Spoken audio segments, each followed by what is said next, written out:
الغفور کا مطلب ہوتا ہے بے انتہا بخشش اور مغفرت فرمانے والا۔ کہتے ہیں جو بندہ اللہ کے اس نام پاک کو اپنا وظیفہ بناتا ہے اور اس کا ورد کرتا ہے، اللہ اس مقدس نام کے صدقے اس بندے کو ہر قسم کے بخار، حتیٰ کہ کوئی بخار اس کی ہڈیوں میں بھی اگر سرایت کر گیا ہونا تو اللہ پھر بھی اس بخار سے اس کو نجات عطا فرمائے گا۔ اور اسی طرح کسی کو ہمیشہ سر میں درد رہتا ہے یا الجھن اور ڈپریشن کا شکار رہتا ہے تو اس نام پاک کی برکت سے اللہ اس کو ہر قسم کے سر درد اور الجھن اور ڈپریشن سے بھی نجات عطا فرمائے گا۔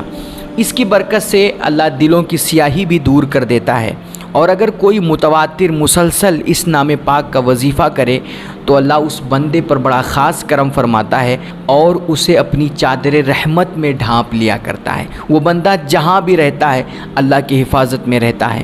اور اللہ اس نام پاک کی برکت سے اس بندے کے تمام گناہ معاف فرما دیا کرتا ہے، سارے جرم اور خطائیں اس کی بخش دیا کرتا ہے۔ خواہ اس کے گناہوں سے پوری روئے زمین بھر گئی ہو اور اس کے گناہ آسمان کو چھونے لگ گئے ہوں، پھر بھی اللہ اپنے اس مقدس نام کے صدقے اس کا ورد کرنے کی وجہ سے اس بندے کے تمام گناہوں کو معاف فرما دیا کرتا ہے۔